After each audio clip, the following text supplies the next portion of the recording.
A palavra do Senhor dos Exércitos nesse sábado, dia 30 de maio de 2026, está em Romanos, capítulo de número 12, que diz assim: Portanto, irmãos, peço pelas misericórdias de Deus, peço que ofereçam o seu corpo como sacrifício vivo, santo e agradável a Deus. Este é o culto racional de vocês.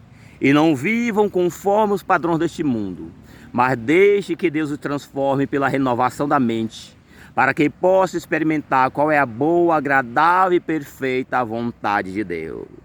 Romanos capítulo 12, a partir do versículo 1. Portanto, irmãos, pela misericórdia de Deus, peço que ofereça o seu corpo como sacrifício vivo, santo e agradável a Deus. Este é o culto racional de vocês. E não vivam conforme os padrões deste mundo. O mundo jaz no maligno. Não ameis o mundo, nem o que no mundo há. Se alguém amar o mundo, o amor do Pai não está nele. O amor do mundo é inimizade contra Deus. Quem ama o mundo é inimigo de Deus. O único que pode amar o mundo de forma incondicional é Deus. Deus amou o mundo de tal maneira que deu o seu único filho para que todo que nele crê não pereça, mas tenha a vida eterna. Deus enviou o seu filho Jesus Cristo não para que condenasse o mundo, mas para que o mundo fosse salvo por ele. Deus ama o mundo. O mundo é o reino da carne, a carne é a natureza humana criada por Deus. Deus criou o ser humano à sua imagem e semelhança. Mas por causa do pecado, houve a corrupção desse projeto. O ser humano criado à imagem e semelhança de Deus foi corrompido pelo pecado e hoje nós temos no nosso DNA o DNA do pecado. Mas através do Espírito Santo, através da palavra de Deus, mesmo com esse corpo corruptível, nós podemos buscar o caminho da santificação para brilhar como luz no meio de um mundo contaminado. E como é que nós fazemos isso? Através do exame pessoal. Deus deu o corpo. Agora cada qual decide como que vai usar o seu corpo. Eu, enquanto pregador do evangelho, não tenho nenhuma responsabilidade com o seu corpo. Tenho responsabilidade com a tua alma. O corpo é responsabilidade tua. Como que você vai usar o corpo depende de você. A principal parte do corpo onde houve a contaminação é a língua. A Bíblia diz que a língua é um mal incontido. Ela está situada no meio do corpo, ela contamina os membros do corpo inteiro. Diz que a língua é carregada de um veneno mortífero. Ela é inflamada pelo inferno. Então, a principal parte do corpo que nós temos que lutar para santificar é a nossa língua, que é carregada de um veneno mortífero. Com a língua nós adoramos a Deus, mas com a língua nós amaldiçoamos o ser humano, criado à imagem e semelhança de Deus. A língua é carregada de um veneno mortífero. O texto de Tiago, capítulo 3, diz que se alguém conseguir dominar a própria língua, é uma pessoa perfeita, capaz de dominar o próprio corpo. Então, no projeto de santificação aqui de Romanos 12, diz que nós temos que oferecer o nosso corpo como sacrifício vivo, santo e agradável. Então o grande sacrifício nosso é nós conseguirmos dominar a nossa língua, porque nós plantamos com a língua. A palavra do Senhor diz em Mateus capítulo 12, versículo 36 e 37. Toda palavra ociosa que nós dissermos, daremos conta no dia do juízo. Pelas palavras seremos condenados e pelas palavras seremos justificados. Nesse momento aqui é 9h30 mais ou menos da manhã. Quantas palavras você já falou no dia de hoje? Se Deus for te julgar só pelas palavras que você falou até nesse momento, como que seria esse julgamento? Foram plantadas palavras de ânimo, palavras de coragem, ou foram faladas palavras de maldade, palavras de fofoca, palavras de calúnia, palavras de difamação.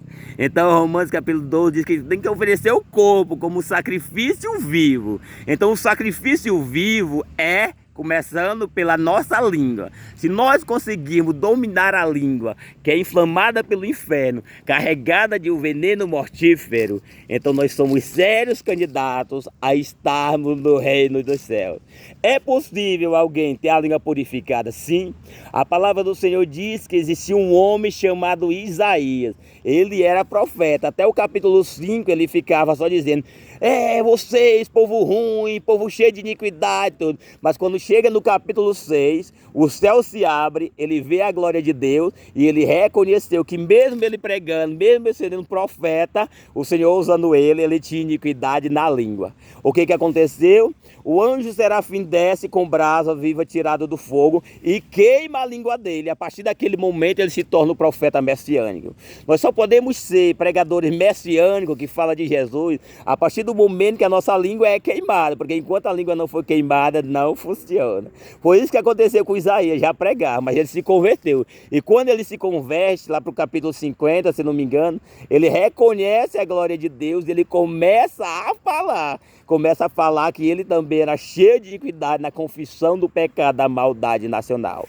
Em Atos dos Apóstolos, quando os discípulos estavam aguardando o Espírito Santo, os discípulos estavam reunidos. E quando o Espírito Santo chegou na forma de uma língua de fogo. Os discípulos já pregavam, já faziam tudo, mas não era convertido. Mas quando o Espírito Santo veio na forma de uma língua, então aquele povo começou a glorificar a Deus, e na primeira pregação, mais de 3.000 almas se converteram. Então o cristão, no processo de santificação, como sacrifício vivo, ele tem que começar pela língua. Isaías teve a língua queimada, e os discípulos receberam o Espírito Santo na forma de língua. Enquanto o Espírito Santo não vier sobre nós na forma de língua, então não vai funcionar, não haverá conversão, não haverá mudança de maneira nenhuma. Então nós só nos tornaremos em sacrifício vivo para Deus quando nós convertermos a nossa língua. É possível? Sim. Isaías passou por isso. Os discípulos receberam o Espírito Santo na forma de língua, então para nós é possível também. Este é o culto racional de vocês, para que tenha uma nova mente. Diz que o projeto é que nós tenhamos a mente de Cristo. Jesus Cristo não vai caluniar de ninguém. Jesus Cristo não vai falar de ninguém. Jesus Cristo não vai falar. Então quem fala é nós, a carne, a natureza humana. Jesus Cristo não vai falar de placa de ministério. Jesus Cristo não vai para a rede social tesourar sobre ministério A, B. Jesus Cristo não faz isso. Quem faz isso somos nós com a nossa língua. A palavra do Senhor diz que tinha 3 profetas. Era Arão, Miriam e Moisés. Estavam lá os 3 reunidos. E de repente Moisés casou com Zípora, que não era de Israel. E de repente começou Miriam, que era a irmã mais velha, pegou ele do rio, foi falar lá: Ô Arão, por acaso Deus só fala através de Moisés? Deus não fala através de nós, não?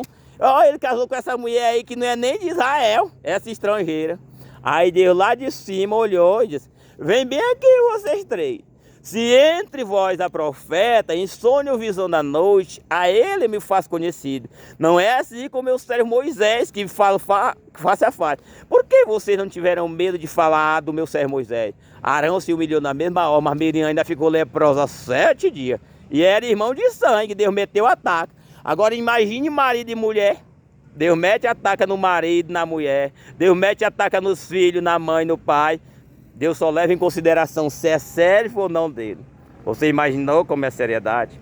Então, Romanos capítulo 12 diz que tem que oferecer como sacrifício vivo. Amém. Que Deus possa te abençoando nesse dia.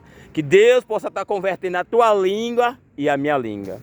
Aproveitando a oportunidade, eu vou usar minha língua para desejar que haja transformação, que haja salvação. Usar a minha língua para desejar que todos os seus parentes que ainda não se converteram possam estar se convertendo ao Evangelho de Cristo.